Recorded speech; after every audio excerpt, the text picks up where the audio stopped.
તમારી સમક્ષ એક એવા વિષય પર વાત કરવા ઊભી થઈ છું જે આપણા આજના અને આવતીકાલના અસ્તિત્વ સાથે જોડાયેલો છે। એ છે પર્યાવરણ અને વિજ્ઞાન ટેકનોલોજી।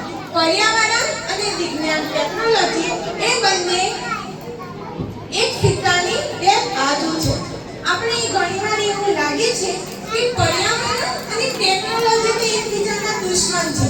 જેમ જેમ ફેક્ટરીઓ વધી, પ્રદૂષણ વધ્યું, તેમ તેમ પ્રકૃતિને નુકસાન થયું। એ સાચી વાત છે, પણ એ ભૂતકાળ હતો। આજે સમય બદલાયો છે। આજે વિજ્ઞાન અને ટેકનોલોજી એ પર્યાવરણને બગાડવાનું સાધન નહીં, પણ બચાવવાનું સૌથી મોટું હથિયાર બની ગઈ છે। કુદરત વિના માનવનું કોઈ અસ્તિત્વ નથી, કુદરત વિના માનવનું કોઈ અસ્તિત્વ નથી, અને વિજ્ઞાન વિના માણસનો કોઈ વિકાસ નથી। ટેકનોલોજી કેવી રીતે પર્યાવરણને બચાવી શકે છે? તો આજે આપણે વિજ્ઞાનની મદદથી એવા રસ્તાઓ શોધી રહ્યા છીએ જેનાથી આપણે પ્રકૃતિને નુકસાન પહોંચાડ્યા વિના તેનો વિકાસ કરી રહ્યા છીએ। તેના ત્રણ મુદ્દા છે। પહેલો મુદ્દો ગ્રીન એનર્જી એટલે કે હરિત ઉર્જા। પહેલા આપણે વીજળી માટે કોલસા અને તેલ સળગાવતા હતા, જેનાથી પ્રદૂષણ થતું।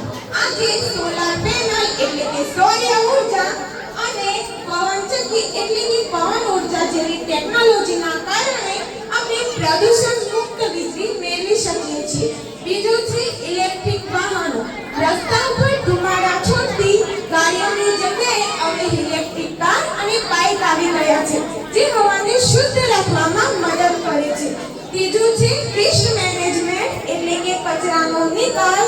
પ્લાસ્ટિકના કચરામાંથી રસ્તા બનાવવા અને જે સડી શકે તેવું પ્લાસ્ટિક બનાવવા વિજ્ઞાન આપણને મદદ કરી રહ્યું છે। મિત્રો, વિજ્ઞાન આપણને સાધન આપી શકે છે, પણ તેનો સાચો ઉપયોગ કરવાનો માનવીને પોતે શીખવું પડશે।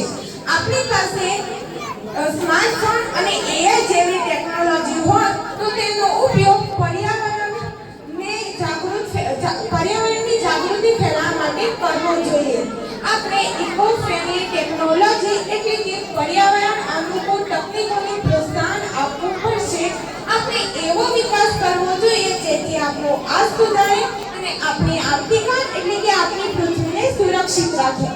અંતમાં એટલું જ કહીશ કે વિજ્ઞાન અને પર્યાવરણ વચ્ચે સંતુલન જાળવવું એ આજના સમયની સૌથી મોટી જરૂરિયાત છે। આવો આપણે સૌ સાથે મળીને ટેકનોલોજીનો વિકાસ કરીએ અને આપણી પૃથ્વીને હરિયાળી અને